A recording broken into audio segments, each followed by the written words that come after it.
Greetings, lovelies. Welcome back to the channel. My name is FilmmakerJ, and welcome to an episode of Pride Month Games 2023. I'm a little late getting started on these, but I wanted to make sure I had at least a few before Pride Month was over. And I want to start things off with something related to the lesbians today, because I want to try and go in order, at least have one game for each letter, right? Granted, bisexuality is not very well represented because I think it's harder to mix in characters into game stories that are bisexual, and even to like weave in the fact that they are in the story, other than maybe just describing that they happen to be in the biography of the game's purchase page or whatever. So bisexuality is a little more difficult. But for all the other letters, I think we have something. And so to start things off for the letter L, we have today Dungeons and Lesbians. I've actually noticed that lesbian titles tend to put the word lesbian right in the title. So they want to be loud and proud. There was another visual novel that had a sequel. Now I forget the name. Trixie Hammersmith or something like that. I'm blanking on it. Anyway, let's read the description here. See, we're starting off with some Japanese. If you can, please buy this game through the itch.io hosted bundle for racial justice, which I did. That's actually why I own this particular one. All right, folks, fantastic jobs. The bundle is over, but for a while, I'll let people who donate regardless play the game for free. Shoot us an email. Version 1.2.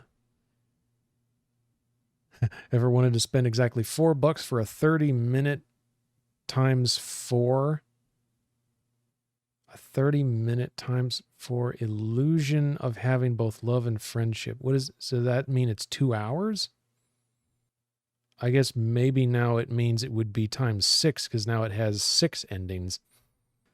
You've come to the perfect place. For just $4 you can enjoy seducing your best friends gaily, seducing one D&D commoner without a face, seducing a skeleton, but platonically.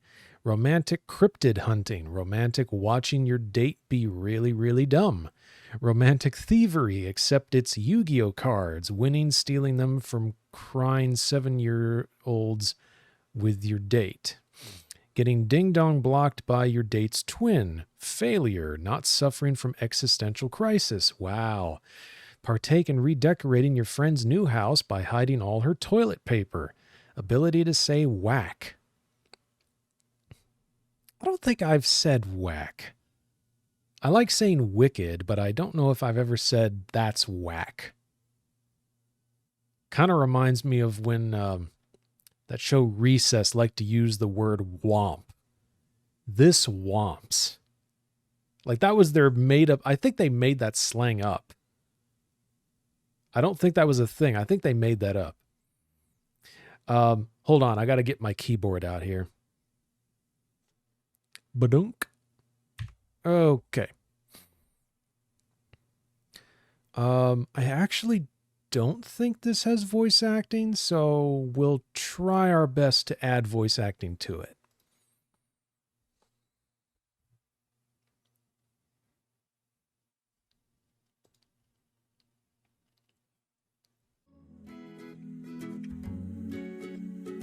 Cute artwork so far.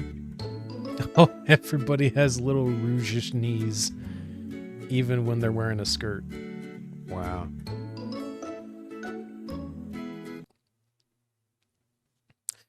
Franklewinkle. Hello, hero. It's good to see you. You will enter a world of swords and sorcery where giant lizard things think thievery and regicide is a good idea. Let me show you what you look like. Don't question why you look like that. It's time to name yourself. I think I'll go with Shannon.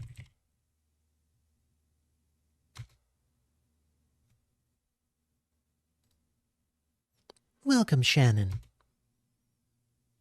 The thing is, the world has always been one that longs for a hero.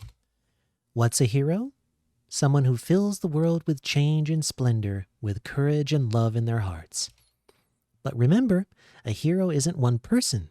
No man is an island, or so they say. I might recommend for you to build up your relationships, be in touch with your heart so you can touch others. In other words, be as gay as your heart desires, you funky little lesbian. Oh, that should have a comma there. Be as gay as your heart desires, you funky little lesbian. You're getting what you paid for. Venture thus unto the world and let your heroic tales unfold.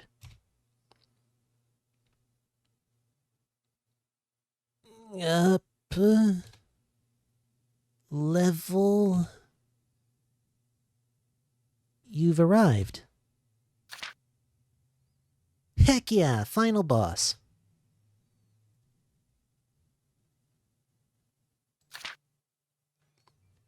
Heck yeah. Don't copy me, you nerd. All right, shut it. It's my turn. I mean, Lena's gonna continue. Thanks, Raffi. So you've all come to the end of your journey. Flames roar all about you, trapping you in a cage of heat and noise. Unnaturally high for your run-of-the-mill forest fires, those ain't no ordinary flames. They're magic ones cast by the very evil sorcerer. Yes, the one in front of you right now. You mere fools! You were foolish fools to think you could ever defeat I, Prozac the Powerful. The very evil sorcerer cackles, raising his staff high to the sky at your obvious defeat, or so it seems. Hold it, friend. Hold it, fiend. Almost lost that one. A literal knight in shining armor, the tank of your party arises, basically blinding you in her glory. For eons, thou've reigned eons of terror, pushing the innocence of this land into, a reign of terror. Well, no more! My trusty fellow allies of trust shall vanquish thee. Her heart-rending speech strikes a chord in all your hearts. You, her trusty ally of trust, cannot simply stand mutely mute.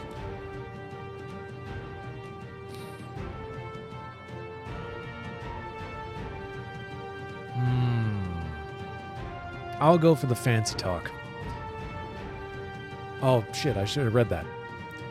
Hold on. Aye, cruel foe, for too long have God's mercy kept thee on this land. Thou shalt taste foolish fall as thou, fail and stuff. What eloquent words! As expected of a bard, inspired by your poetry, the remaining member of your party too scrambles to a stand. With newfound unfamiliar valiantness, she points an accusing finger at the very evil sorcerer.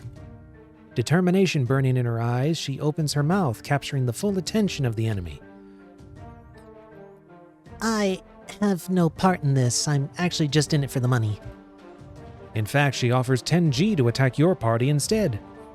Silence reigns across the dungeon. The sorcerer ponders the business offer. This is your chance. You throw your dank guitar at the sorcerer while he is distracted. You throw your dank guitar at the asshole hunter while she is distracted. I feel like getting shot with an arrow is less awful than getting hit with magic. You, a brilliant strategist, devise perfect plans that you execute immediately. Dank guitar smashes into smithereens on the very evil sorcerer's head. You gained 10 plus punk. You also shed a single tear for dank guitar's sacrifice. Oh, my dank guitar. The very evil sorcerer falls to his knees. Now it's just the time for the final blow. The paladin raises her brave sword, the hunter her bow, and you have nothing after smashing your dank guitar, so you don't really do anything. With a flash of blinding light, the evil ruler of this land is no more. Finally, the evil has been defeated. The dungeon is quiet, the roaring of the magical flames extinguished along with the sorcerer's defeat. The adventure, the quest you've all spent together, is over. This land shall suffer under his iron fist of cruelty no more, thinking that you should clear your hearts, but for some reason, you feel a sense of emptiness within you. Have you ever felt that sense that something is missing? Like there's a hole inside of you have to fill? This empty feeling. You know what it is? Oh, that wasn't a question. You know what it is. Hunger. What? What?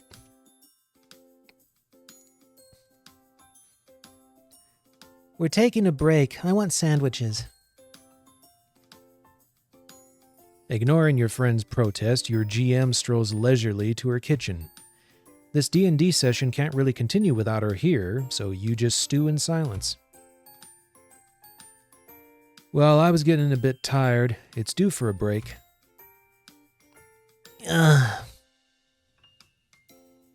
Having become interested in D&D lately, you and your friends have been pretty into this nerd crud. Speaking of, what have you decided to name your character? Okay, so my character in the quote-unquote real world is Shannon. My in-game character needs their own name. Okay, I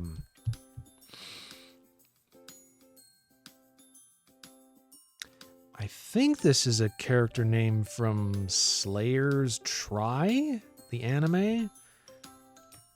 Sylphiel? Yeah, no, you actually named your character Sir Swaggerballs. Okay, so you're playing a male character.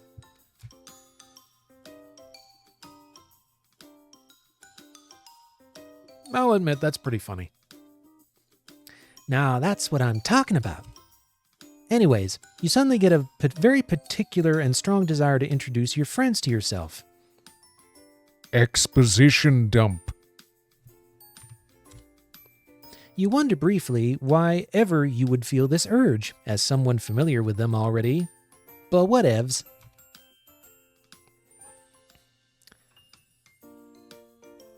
Think about the Paladin. The Paladin is run by Raffi over there. She's the sweetest girl you've ever met. Once she gave you an entire bowl of sweets.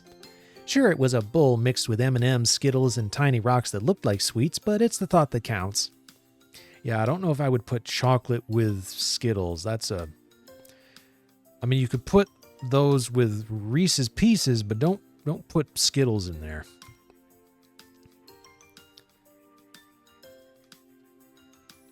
The hunter is run by the gremlin over there. Her name is Gwen, and she's small. You have a long, deep-seated desire to throw down with her for once and for all. She is your sworn enemy. This campaign is run by Lena, who just went into her kitchen. She's what you call cool and aloof, maybe a bit of a mom friend since she's got her own place. That's where you're at now. She always chides us for leaving milk out in the open. You also suspect she is secretly a genius.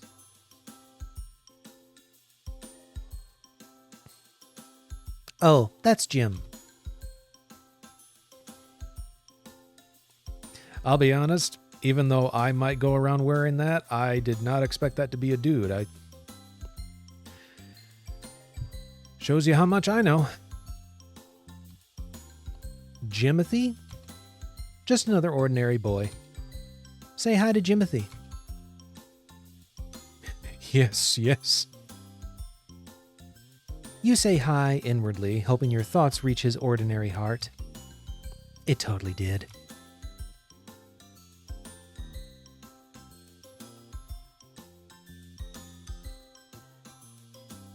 That's you, a singy boy. Also known as the bard, the adventurer poet, and complete useless. You feel it reflects your true soul. It's your first time with D&D, but you've already concluded that the singy boy is the best class objectively. Who cares if you had 0 attack or defense points? You got to seduce everything. Your little doodle of dank guitar brings nostalgic tears to your eyes. Sure, fine, whatever. You return to your boring life full of not introducing. In your stupor, you realize most of your friends have moved off to different sides of the room, eager to explore Lena's new house.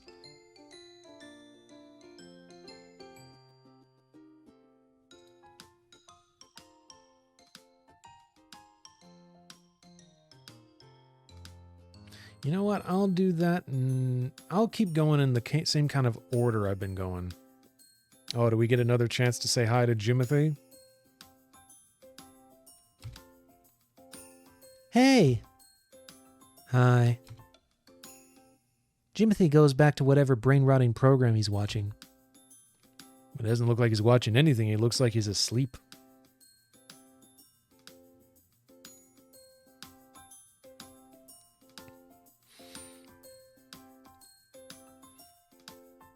What are you doing? Oh, nothing. Yet. Say, have you watched Infinity Wars yet? No. Captain Iron dies. You no longer want to make small talk with Raffi. Why the hell not?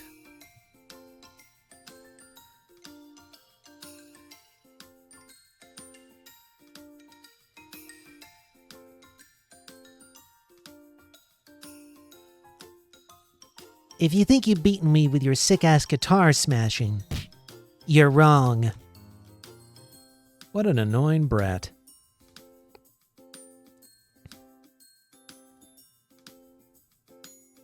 Wow, these are really chunky photographs that have been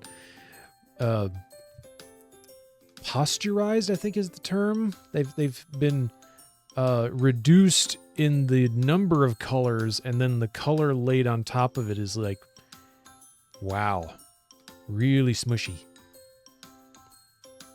You sort of don't realize that it's there, though, after a while. What you doing? Making sandwiches. Want to help?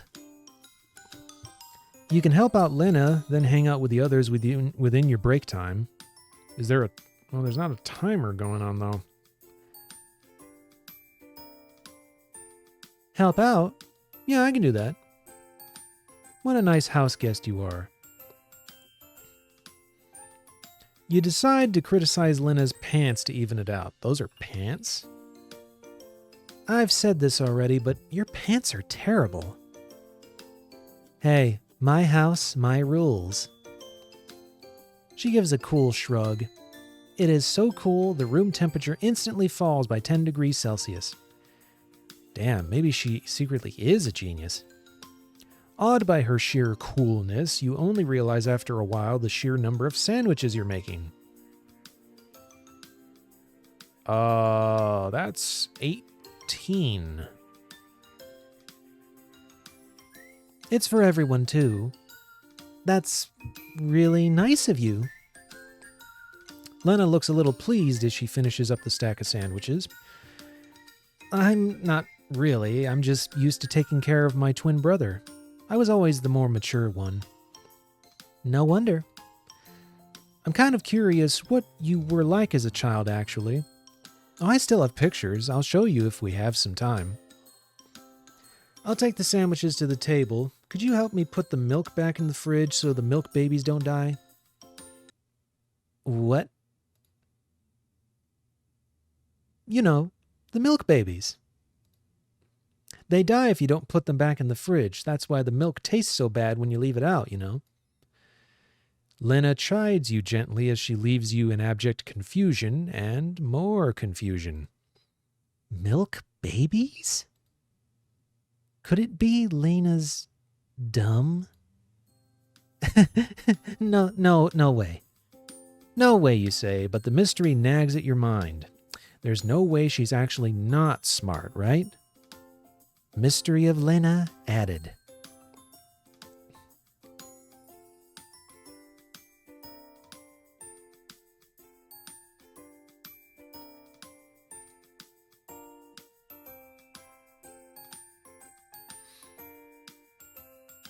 I'd rather spend it with her, to be honest with you.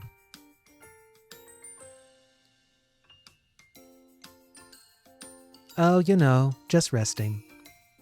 Want to chill with me? You can chill with Raffi before hanging out with the others within your break time.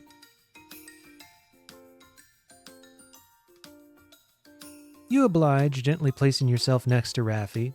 The cushion you are on bends from your weight.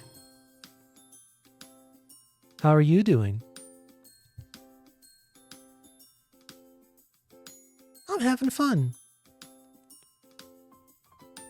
That's great. I don't really care, but that's great. Contrary to her words, you spot a small grin in the corner of her lips. When she turns back to you, it is smoothed back into her usual peaceful, laid-back smile. Peaceful and laid back, like usual. Want to help me draw on Lena's bathroom mirror with permanent markers? Offering to help decorate her friend's house. How thoughtful. You are touched by this kind gesture of Lena.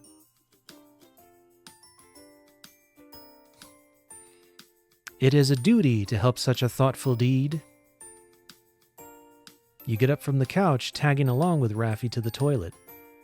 Or so you were about to, until a wild Jimothy blocks your way. I'm afraid I can't let you do that, Raffi and Shannon. And who are you to stop me? Someone who owns this house. That is a lie. All three of you know full well this place belongs 420% to Lena. But Jimothy doesn't have a single heck to give. Well then, what are you going to do about it? Her tone is challenging, insulting even, but somehow it is Jimothy's responding gaze that sends goosebumps along your spine. Raffi, I know that you know that I know a lot of things about you, like your true identity. Like what?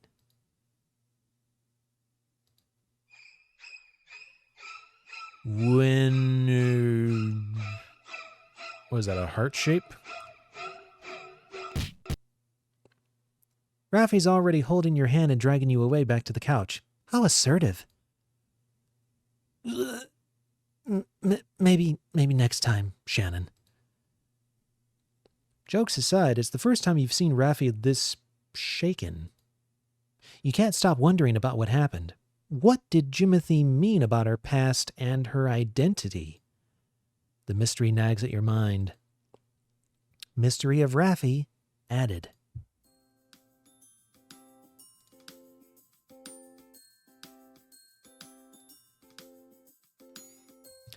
Gwen is fiddling with her phone, furiously typing something. You vaguely catch some photos flash past her screen. You have time to sit down and figure out what she's doing before hanging out with the others within your break time. Should I do just that? Yeah. You take your seat back at the table. Gwen glares at you, or stare curiously, you can never really tell. As soon as your eyes glance over, the phone screen turns black. Ugh, how dare she try to protect her privacy by turning her phone off? What was that? It's nothing. Go back to being a nerd. You're the nerd. I'm not a nerd. You're the nerd. You are. Your face is a nerdier nerd. Stop yelling, you two. We just finished playing D&D. You both are nerds. Under Raffi's infinite wisdom, you enter a grudging truce. I can't believe you smashed your guitar. It was your dank guitar. You gently correct her. The correct term is dank guitar.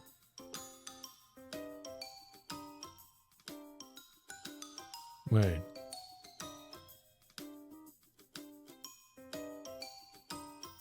It's not the same thing. It's not written any differently, unless you're supposed to say it with feeling. Dank guitar. Anyways, didn't you love that thing? It was worth it. I mean, I guess. You still stole my EXP. That's why I'm so mad about it. Gwen opens her mouth to say more, but is distracted by a ping on her phone. This is your chance. You may be a complete idiot with 2 remaining brain cells, but you do have a sharp eye for chances. What are you even looking at? Gwen raises her head in a daze. Cryptids. What? Nothing. Go away. As Gwen rejects further conversation, the question nags at your mind. Could it be Gwen has a relation to cryptids, or the mystery is seriously nagging at your mind? Mystery of Gwen added.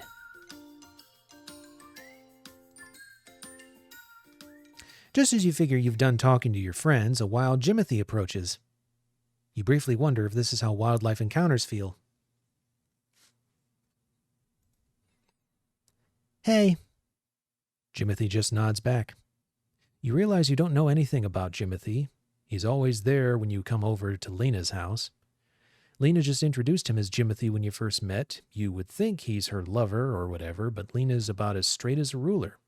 A bendy ruler. And to be honest, you've always been too afraid to ask. Well, didn't she mention she has a twin? I thought that was obvious.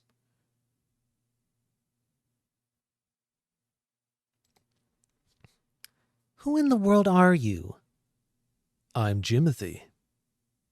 You don't know how to answer that, and Jimothy speaks no more.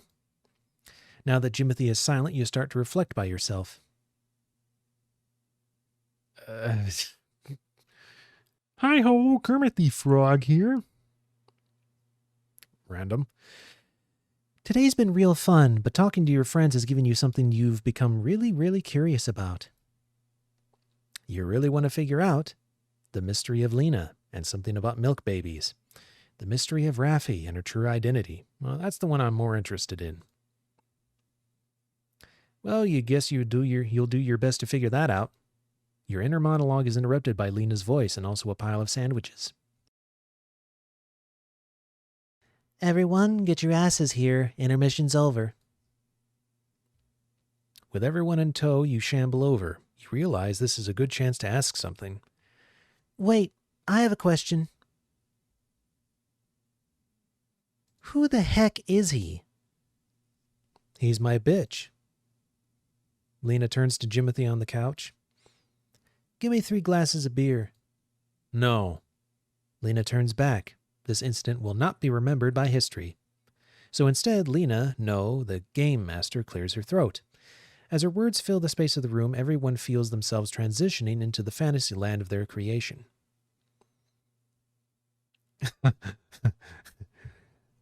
Delicious. Finally some good fucking food. Oh, and the sandwiches? They're delicious.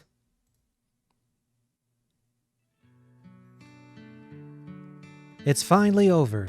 The land is free. You're free from this heavy burden the world has placed upon your shoulders.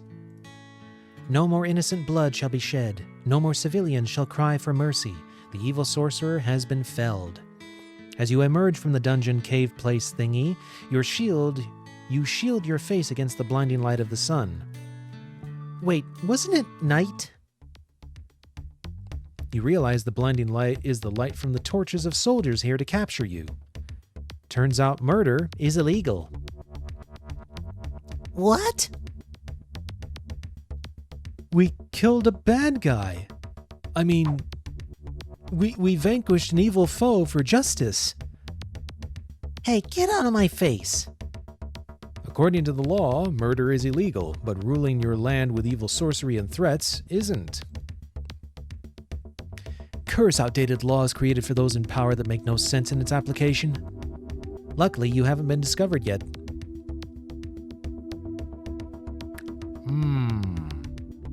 I would think sneaking away would be a little easier, but it depends on where the group of soldiers actually are in proximity to you. If it's a much greater distance to get out of the city, you probably would want to charm a nearby villager. Are any of you actually sorcerers, though? Or are we just using, like, one-time spells that anybody can throw? I don't know. I think sneaking away is more reliable, though. You roll for stealth. Getting a 15 or higher means you will be successful. You rolled 19. The god of dice has smiled upon you and you were successful. With a not evil grin on your face, you successfully evade the law. You probably commit tax fraud too, you absolute criminal. A murder charge upon your name. You managed to sneak away. Oh, crap. Ah, crap.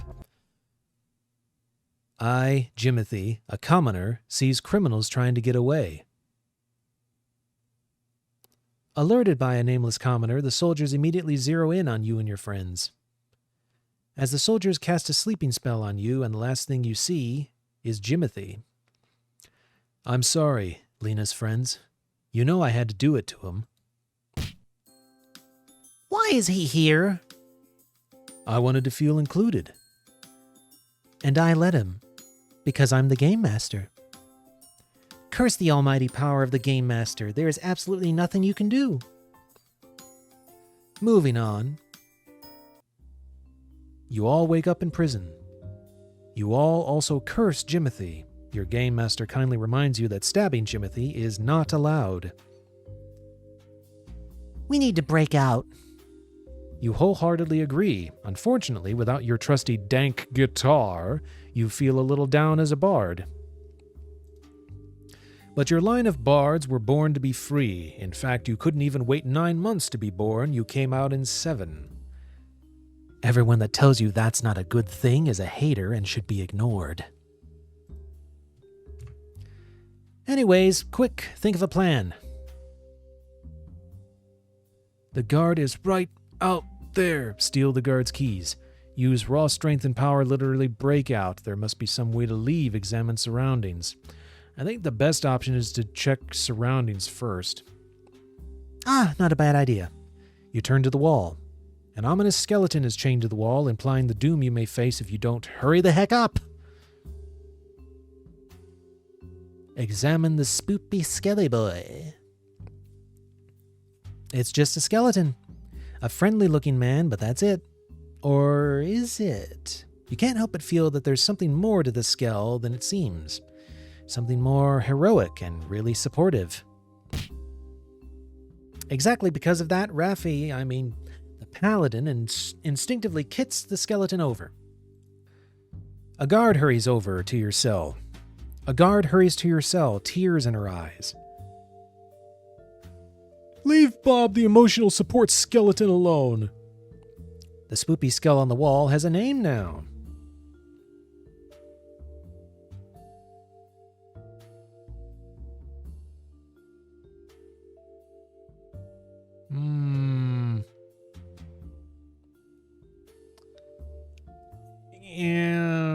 Yeah, we'll threaten him. You grab Bob, the emotional support skeleton, immediately and toss him over the awaiting paladin. With a fluent motion, the paladin emerges with a can of fantasy coke. She threateningly holds it over the skeleton. Fiend, hand over the keys to this accursed place and do it so fast or this man of bone will get it. Please, anything but that. The guard falls powerlessly to her knees. The truth is, this place has no key. What? The guard explains that this particular cell has been enchanted with a powerful spell, so unnecessarily powerful, everyone wonders why they did that. So unnecessarily powerful, everyone wonders why they did that. The only way to open it is to reach the time for judgment, or to obtain that. That? Explain that, wench. Much to your surprise, a low laughter emerges from the cell beside you. Phoo. That, huh? How foolish. No one has seen that in centuries. Quiet, prisoner. Pray tell, what is that you speak of? What's the point of knowing something you can never have? But very well, I like the look in your eyes. That is a GF. A GF? I see, a GF. Ah, of course it was the GF. Why are your friends so cool with it? A girlfriend? You need a girlfriend to break out of prison? You seriously consider the logistics of a girlfriend in breaking out of jail? I mean, you do want a girlfriend regardless, preferably among your very hot best friends, but... It's true that it's impossible. No one has seen a GF in this land for ages. In fact, I'm pretty sure it's against the law now to make a GF or bring in a foreign GF here. What's the deal with GF in this land? Does this place discriminate against girlfriends?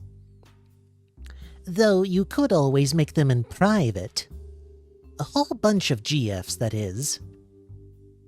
You want to do that? How do you do that?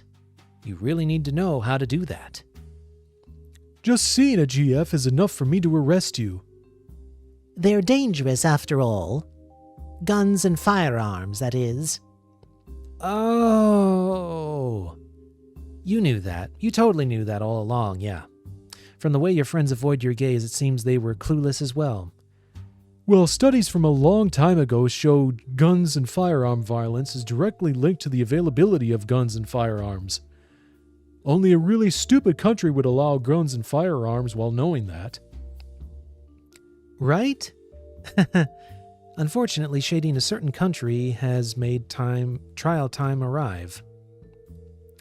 Curse the illusion of the passage of time. You even try blowing up the wall with a last-ditch attempt. It doesn't work. The guard just looks at you in this really shameful pity that makes you avoid her gaze. As you are led away by the guard, you ask the mysterious stranger one last question. Wait, tell me, what is your name? You hear a low laughter. My name? Jimothy.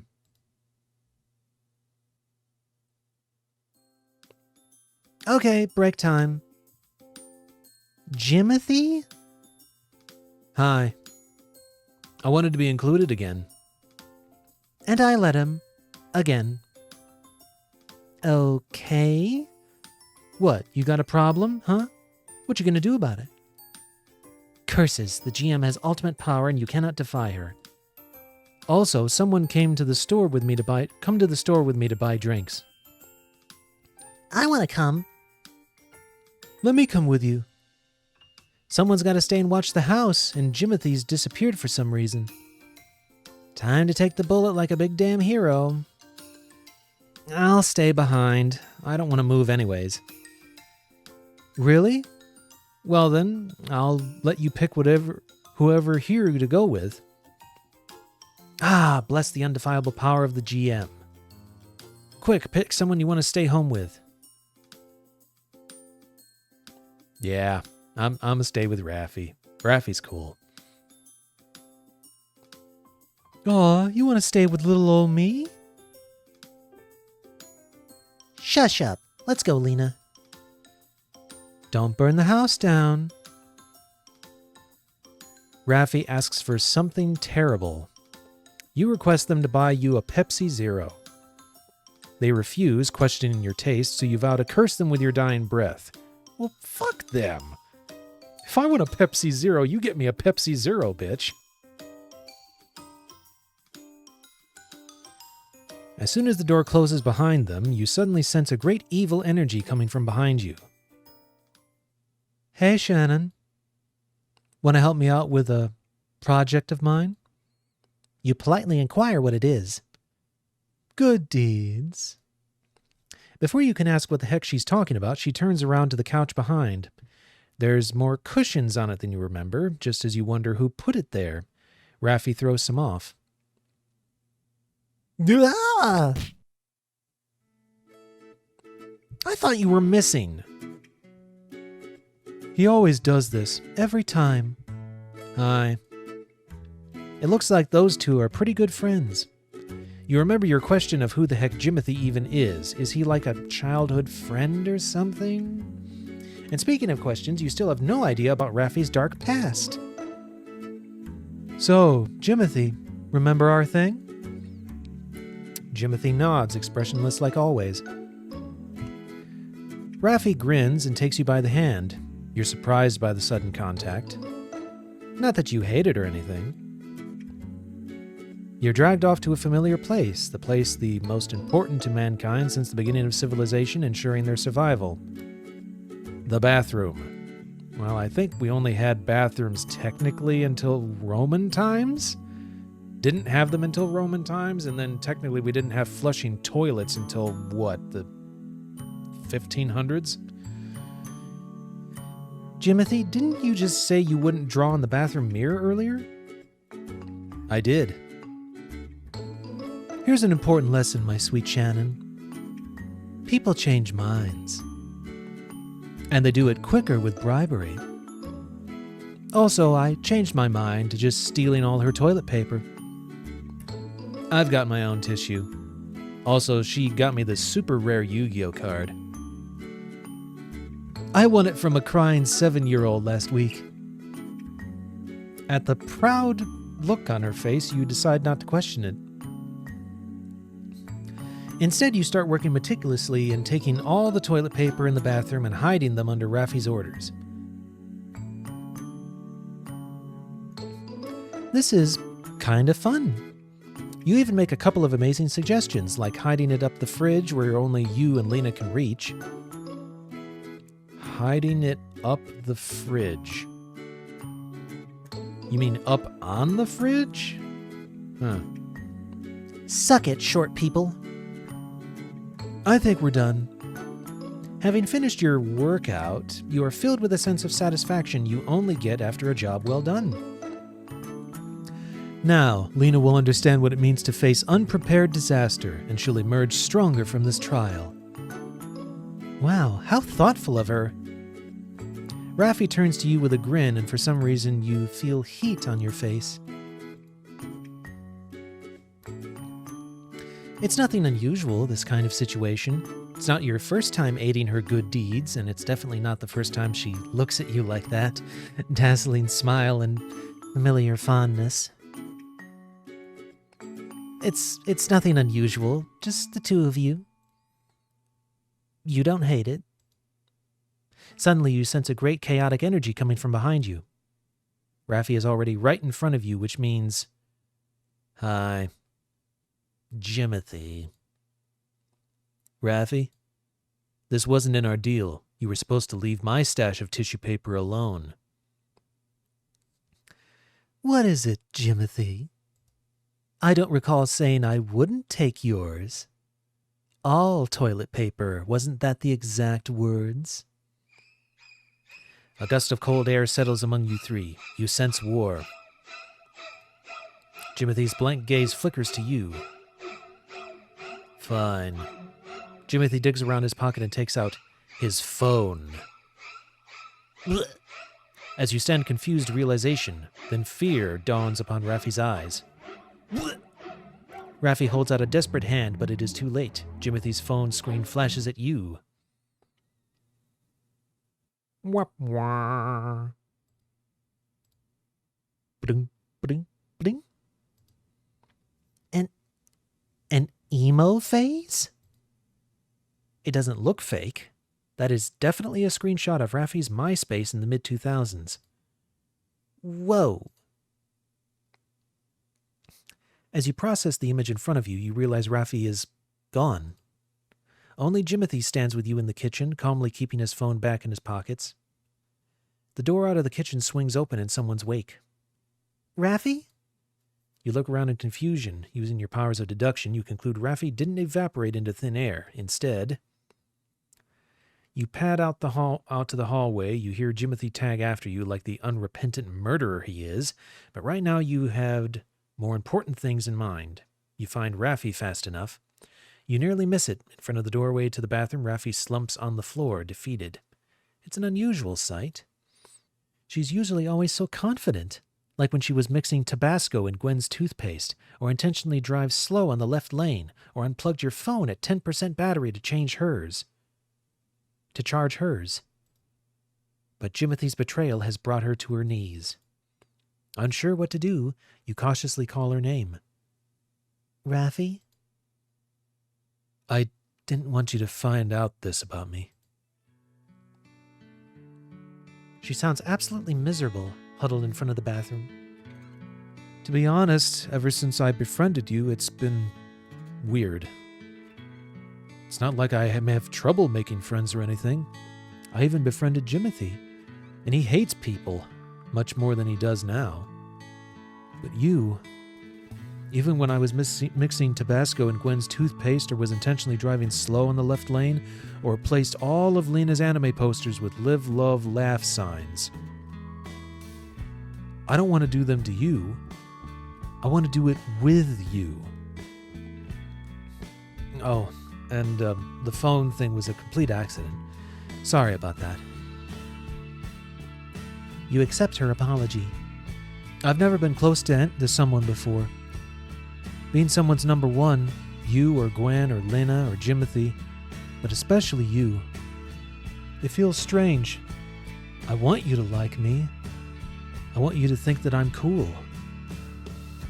And now I don't know how to fix this.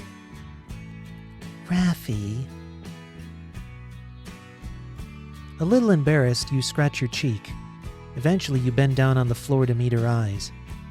You don't need to fix anything. Seriously, what's a little goth phase every now and then? Emo phase. You ignore Jimothy. Anyways, you've already gotten the things you want, you know. I like you. I think you're cool. Hoping Raffi got what you wanted to say, you lower your face that's hot with embarrassment. Somehow, saying it in a roundabout way is even more embarrassing.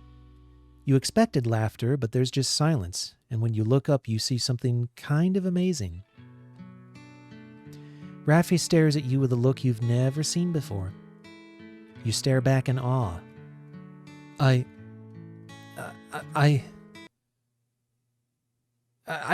gotta use the bathroom.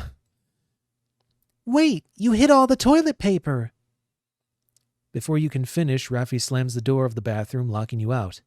In a daze, you wander back to the table to wait for the others. You kind of want to eavesdrop when she emerges later to talk to Jimothy, but you resist. You also kind of feel like you've been hit by a hurricane. A very soft, nice hurricane. Soon after your internal turmoil, your friends return with food and a Pepsi Zero, even though disgust is evident in their faces. Nice. Curses shall not befall them in your dying breath. It takes a bit of a scuffle to return to each of your seats. Soon enough, though, the game master clears her throat, and it begins. The trial for the murder of victim Prozac Very Evil Sorcerer McEvil commences. The Queen Majesty herself is the judge. The thought? She's not a thought. She's a hard-working queen. What do you think, Sir Swaggerballs? Yeah. Ignoring you all, the judge picks up the gavel and knocks it against the stand. The trial commences. After the opening statement accusing you three of a heinous crime of murder, terrible, the prosecution calls the witness to the stand. If all your playthroughs of phonetics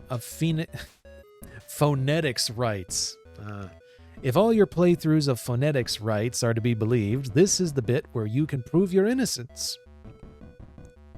Better keep your wits sharp, Sir Swaggerballs. The guard of the prison comes to the stand. As a guard to the kingdom, it is my duty to be observant. And obviously, these criminals hate rocks. What? Nuh-uh. Some of my best friends are rocks. When I found them, they were viciously attacking a stone wall, and look what I found at the scene of the crime. The guard holds up a rock. Somehow you recognize it as one from the cave. The rock is smooth, like really smooth. It's nearly a pebble, but not quite. It's still a rock. Hold up. I examine the rock. Why would you need to examine a rock? What if the rock is poisonous? What if touching it kills you? The choice of a lifetime dawns upon you.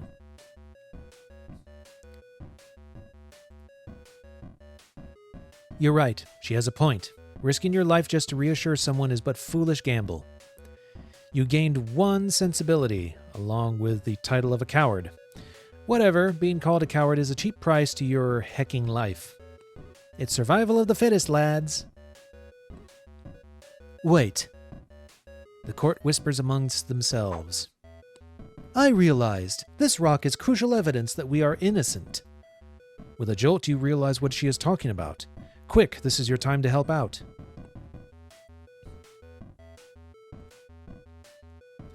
Raffi shines a rare, approving smile in your direction. You beam. You hear Gwen tutting in the background. You see, sires, this proves exactly that our actions were justified self-defense. Please look at this rock. The judge cranes and observes it. You have no idea what's up. Did the sorcerer somehow carve a written confession on it? Smooth, is it not? This smoothness shows the sorcerer was, in fact, using a high magical powers to burn our surroundings to a fault degree. Using the magic he was so proud of. But you can use fire magic. We just saw you try to explode out of prison. Huh. That is but a magic missile. As evidence, you can look in the cell we were just at. The rock should be jagged. What an amazing deduction. The court whispers amongst themselves until the judge bumps her gavel. Order in the court. Having listened to both sides, it is very obvious the verdict is not guilty. You're free. You and your friends get charged with a small fine anyways, but victory and freedom is sweet.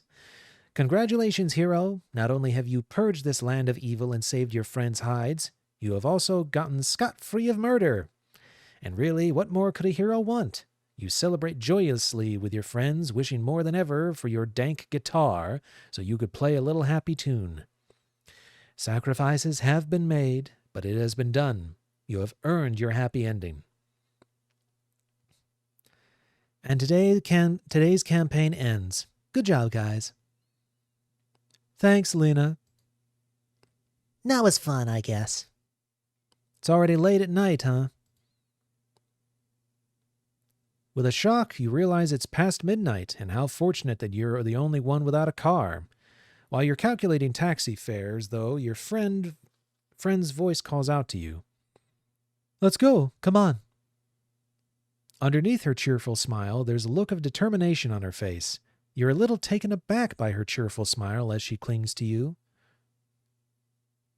As you bid the others farewell, you try very, very hard not to be overly conscious about the warmth of her skin pressing against your body.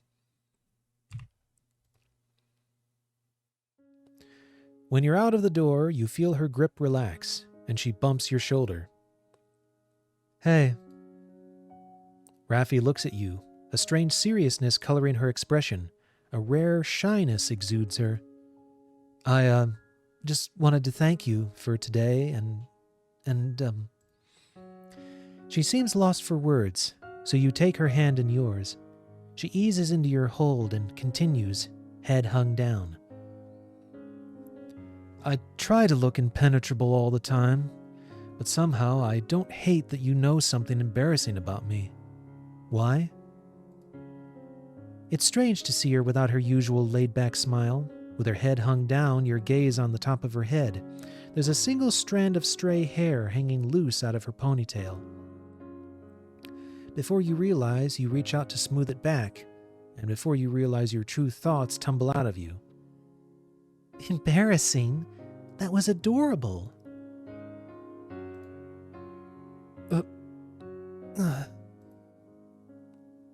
jeez. This is what I'm talking about. It feels like Raffi has put down some kind of burden, straightening up and gaze avoiding yours, a rare shyness. You learn about Raffi. You also learn about yourself specifically. Tentatively, you place a hand on your chest. It beats wild and strong, not like the fluttering you're feeling at all. It beats in a rhythm. You wonder how Raffi's heartbeat sounds like. Hey, are you free this Saturday? Remember what I said about wanting to do things together? Do you maybe want to try coming with me to crush little kids and steal their cards in Yu-Gi-Oh battles? Like a date? Exactly like a date. Holy crap. Yes. I feel nice. I think I'm looking forward to it. The grip on your hand grows a teeny bit tighter, and you squeeze back in turn, the quickened pace of your heart making you desperate to hold on to something. You can't wait for Saturday. That's when you realize the way she pulls you along to her car fixes your gaze on her back, the way strands of hair tucked out of her ponytail swaying along with their movements, the way she glances back at you to see if you're following, and the way your eyes capture her every movement from the flowing hair to her pretty eyes. That's what you realize. Yeah, let's say something stupid. Against your better judgment, you decide to say something stupid. Raffi, you must be the yellow-eyed demon because you're my obsession. Fuck! She lets go of your hand. Fuck! Miserably, you look down at your empty hand. Raffi doesn't say anything, and you expect a look of absolute disgust. Instead, she laughs. A beautiful laughter that sends waves of heat to your face. And then her hands cup your cheeks. And then, Shannon, I'm going to give you a kiss, okay?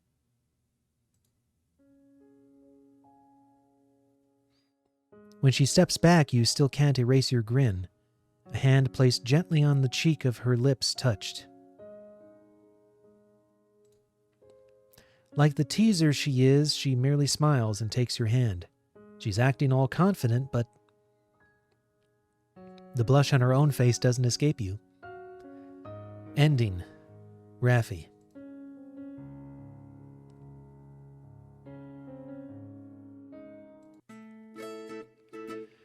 Well, that was a bit abrupt, but wow. Beautifully done. Absolutely beautifully done. And another great example of a game that does so much on the story front without needing more than a handful of sketches and drawings and slight facial changes, right? Didn't need more than a handful of artwork, and it did all that. Oh, that was wonderful. Absolutely wonderful. All right, everyone. Well, thank you so much for dropping by for this Pride Month episode focusing on a lesbian game. Once again, my name has been FilmmakerJ, and I will catch you all next time.